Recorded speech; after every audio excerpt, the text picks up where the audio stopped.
shooting from New Orleans out the gumbo pot. So don't you be surprised by the twang in my tone. Give them a ball, the glow inside my eyes. See, I done seen a lot, been through more, just dusted off my shoulders. See, I'm sure you had a few stones in your way, but baby girl, I've got some boulders. Now this is not about who's the toughest of the two. I'm just saying I can love you, and we can get through. Anything, you got me, I got you, we got God, baby. Good God, good Lord, we'll be just fine. We can coast like the Mississippi, take you uptown to see Mama Neal, baby. Show you all around my city. If you promise that you'll be my gem, baby. Tell me that you hold me like. Oh, yeah. And Greg, that song was? Tell Me. Tell Me. Oh, yeah. And what's that song all about? That song is just the beat of New Orleans. Of New Orleans. It's just the vibe, the energy, the tempo of the city. Yeah, that's a little bit more of a funky one than Heaven, right? Yeah, we loved it. Big shout out to Ta listening to us on the Facebook live stream. He says the show is super interesting, and he's really loving it, showing us a lot of love on the Facebook live stream. Happy to hear that. Thank you. Yeah, very cool, very cool. I love it. How do songs come to you? I mean, I know you said like life is your inspiration, but do you find yourself like just walking down the street and a beat comes to you? Do all the time. You know, you hear it all the time. It's melody first. Sometimes without words, it's like, okay. Like I hear a song now. It's like, something like that. And then I'm like, okay. Nice. Every time I sit around, I think about you, baby. You got me so happy, girl. Don't ever wanna let you get away. I love the way it just comes to me. You know? Yeah, beautiful. Ta says nice. You're definitely creating music live on the air. Definitely, people are loving that. What are your dreams? Where do you hope that this music takes you? Well, besides Madison Square Garden, we know you're going to be there. Absolutely. I seek to truly be a light for all of the youth who may feel as if what they're working toward may not manifest. I say that because I came from situations like they're in, and if you need to work for it and you continue to push, it'll manifest. I want to buy the recreational center that I want to enter. That's no longer operating because there's no grant money in the city. I want to buy that back, put back in their pottery, put in music, dance, and sports, because I want to give the kids an outlet. I want to give them a chance to really use their greatest potential and change the world. Right, and it's so important. Like nowadays, you know, in the education system, the budgets for arts and music and all stuff can cut right and left, and you know, it's really so important. I mean, this feeds our soul. I mean, science and math absolutely are important and all that other stuff, but you know, the arts. I mean, that's what lifts our spirits. It's the color. It's just the color. Yeah, it's the texture that the world needs. To keep it moving. Because there's infinite colors in the rainbow, right? Oh yeah, that's what we need.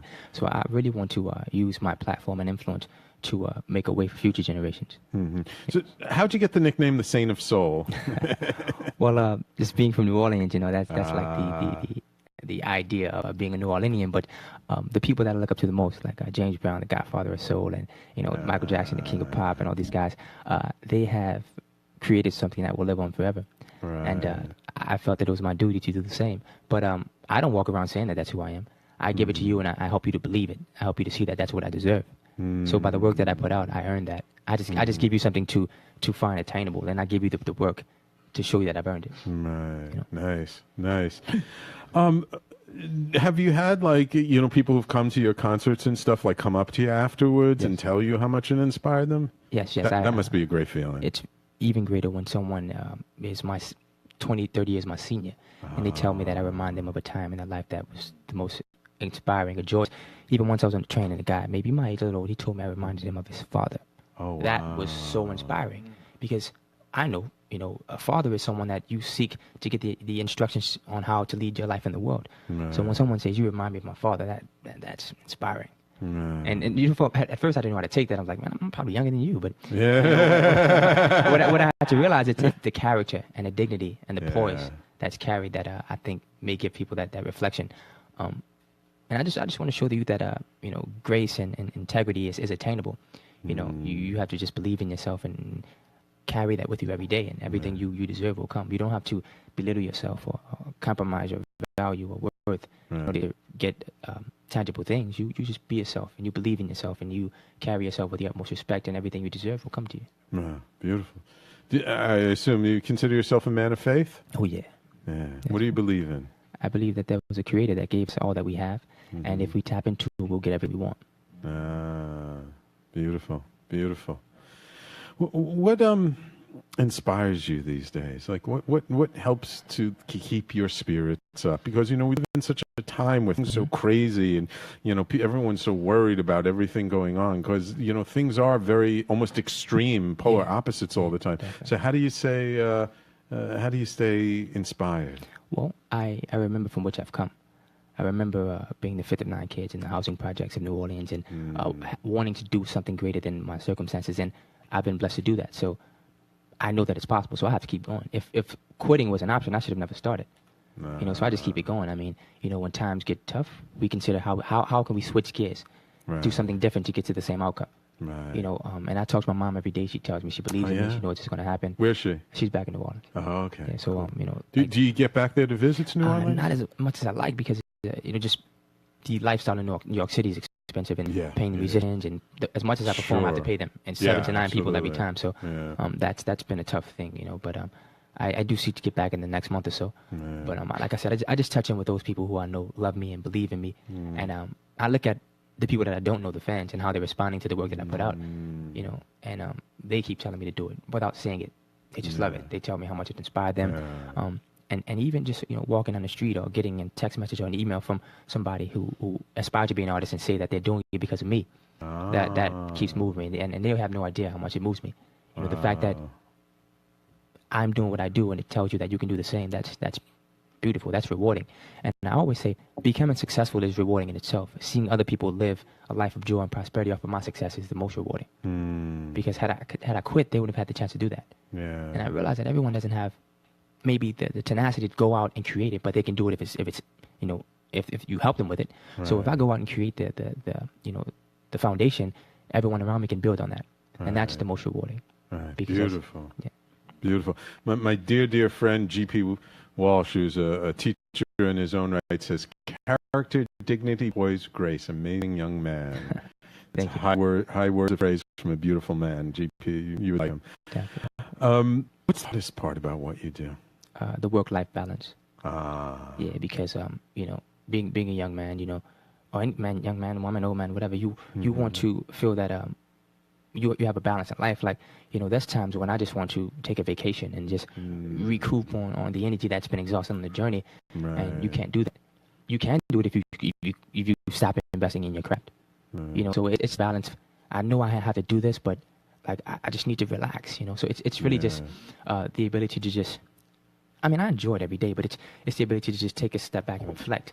Right. But you're having to work and provide, like you can't take that break. You have to keep. That's the hardest part. Well, you do have to practice some self-care, right? Yes, because you got to take care of yourself, or you can't show up. That's the hardest part. Is good.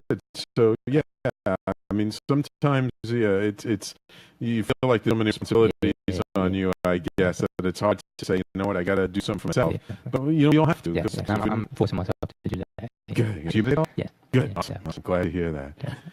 Yeah. Did anything along the path, along the way, like really surprised you? A serendipitous meeting, a chance thing that ended up turning into something great for you? Yes.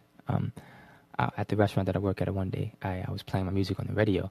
I mean, over the Spotify, and this woman happened to come in that ended up being my publicist. And she was like, "Who's that?" And I'm like, "It's me." No way. Yes, it is.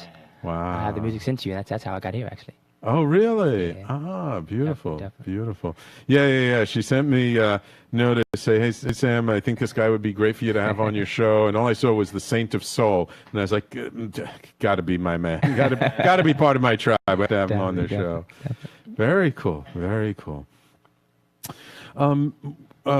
So I know you've said you've toured around, you've played around the States a bit. Have you played overseas? No, we're working to do that in London for the first time, like summertime. Awesome. Great. Yeah, because I know a lot of musicians who didn't necessarily achieve their success first here in the United States. When they go to Europe, they get a lot of success in Europe, and then when they come back here, it's massive. Like that's what kind of really launches their career. I mean, well, for the past couple of years, we've been getting extreme radio play in Europe, in Spain, and London, and the Netherlands, Amsterdam.